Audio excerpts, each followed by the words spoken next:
सुप्रभात। मैं Pushpa Pareek DAV school से क्लास 3 को विषय हिंदी पढ़ाने जा रही हूँ और हिंदी में है आपके पाठ 1 देश हमारा भाग 4।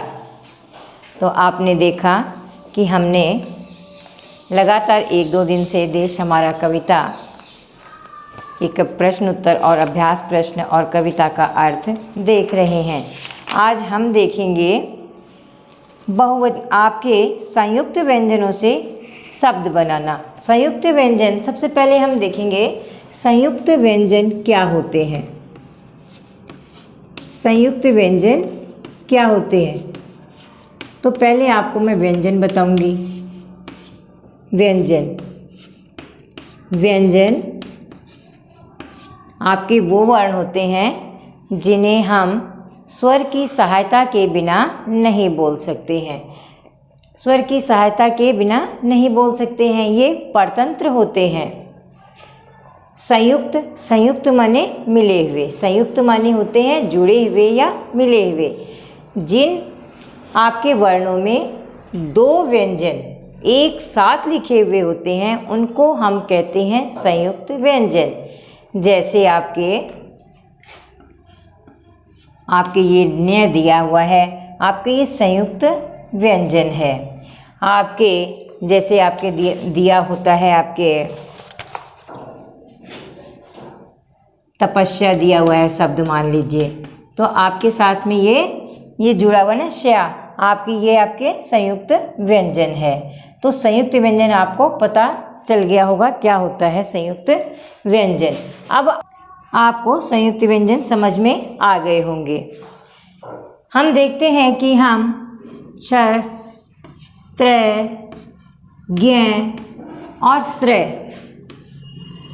श्रय को संयुक्त व्यंजन मानते हैं क्योंकि इनमें 2 व्यंजन एक साथ आते हैं तो हम इनको संयुक्त व्यंजन मानते हैं। किंतु जब 2 व्यंजन एक साथ लिखे हुए होते हैं उनको भी हम संयुक्त व्यंजन मानते हैं। तो आपको नीचे दिए गए तीसरा प्रश्न है आपका अभ्यास प्रश्न में, नीचे दिए गए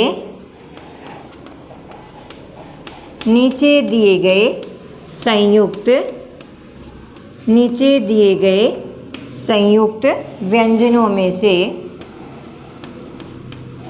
व्यंजनों से एक एक शब्द बनाना है। एक शब्द बनाना है। तो शब्द बनाइए। अब हम देखते हैं शब्द। आपके पहला शब्द दिया है स्व। स्व माने क्या होता है? अपना। स्व माने क्या होता है? इससे आपको शब्द बनाना है तो आप शब्द क्या बनाओगे? स्वर। क्या शब्द बन गया आपके? स्वर। और भी शब्द बना सकते हो आप। अब दूसरा शब्द दिया हुआ है आपके न्याय,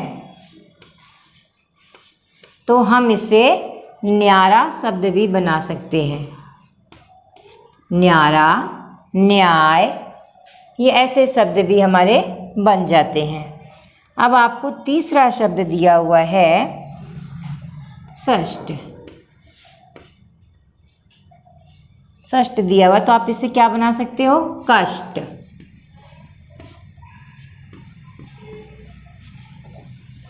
इसी तरह आपके चौथा शब्द दिया है प्य। आप इससे शब्द बनाओगे प्यारा। प्यासा भी बन जाता है, प्यारा भी बन जाता है। तो आपने देखा कि आपके और भी शब्द देते हैं, जैसे आपके मैंने दिया आपको श्या, इससे भी शब्द लगाना है तो आप इसके आगे से भी शब्द लिख के बना सकते हो शब्द तपस्या।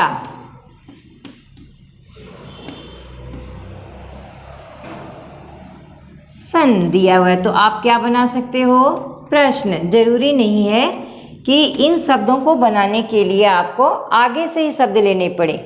आप आगे से या पीछे से भी शब्दों को लिख सकते हो। आगे भी कुछ आप वर्ण लिखकर शब्दों को बना सकते हो। तो आपको समझ में आ गया होगा संयुक्त व्यंजन क्या होता है।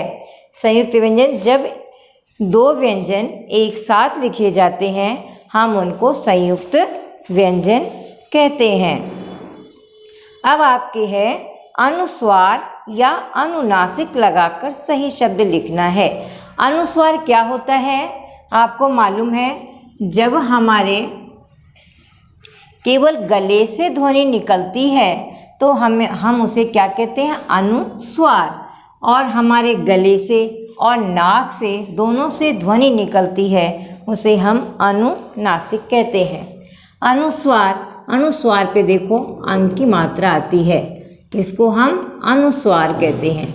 जैसे गंगा, डंडा, फंदा, ये क्या है आपके अनुस्वार है। अंगूर, ऐसे शब्द आपके अनुस्वार में आते हैं। इसमें हमारे गले से ध्वनि निकलती है। और अनुनासिक, अनुनासिक में आपके गले और नाक दोनों से ही हमारे ध्वनि निकलती है। बोल के देखो, अंगूठी, ऊंट, आँख, तो ये क्या है आपके अनुनासिक है। तो आपके प्रश्न में जो शब्द आपके शब्द दिए हैं उनमें ये अनुस्वार की मात्रा और अनुनासिक की मात्रा गायब है, आपको लगाकर लिखनी है, मात्राएं लगाकर आपको लिखनी है। तो देखो चौथा प्रश्न है, अनुस्वार, अनुस्वार, अनुस्वार में अंग की मात्रा होती है, उसका प्रतीक ये है। या अनुनासिक, अनुनासिक, अनुनासिक की मात्राएं हम कैसे लगाते हैं आपको मालूम है, इस तरह से लगाते हैं। चांद के ऊपर एक बिंदी होती है तो लगाकर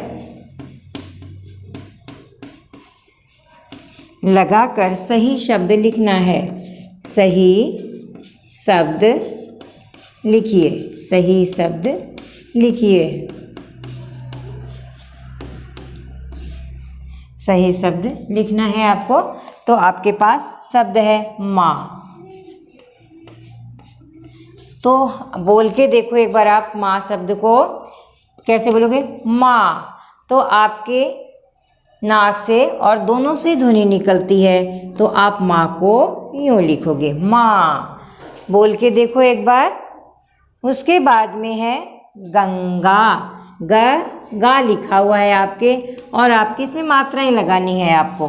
तो बोल के देखो, गंगा। तो आपके खाली कंठ से ध्वनि निकलती है, अर्थात खाली गले से ध्वनि निकल रही है, तो आप अनुस्वार लगाओगे, गंगा।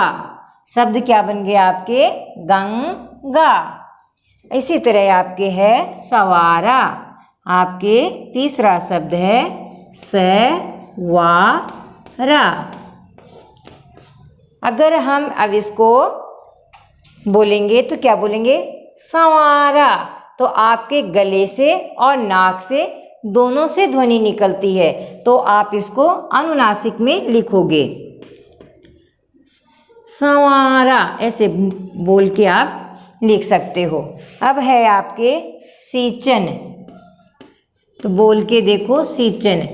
सींचन सही शब्द नहीं है, सही शब्द बनेगा आपके सिंचन। तो आप बोल के देखो, इससे खाली हमारे नाक से ध्वनि निकलती है तो शब्द बनेगा अनुस्वार में सिंचन। इसी तरह आप अनुस्वार के और अनुनासिक के और भी शब्द देख सकते हो। जैसे आपके दंगा, बोल के देखते हो तो ये अनुस्वार में निकलता है आपके। आँख, आँख बोलते हो तो हमारे नाक और गले दोनों से ध्वनि निकलती है तो ये अनुस्वार में लिखा जाता है, अनुस्वार में लिखा जाता है।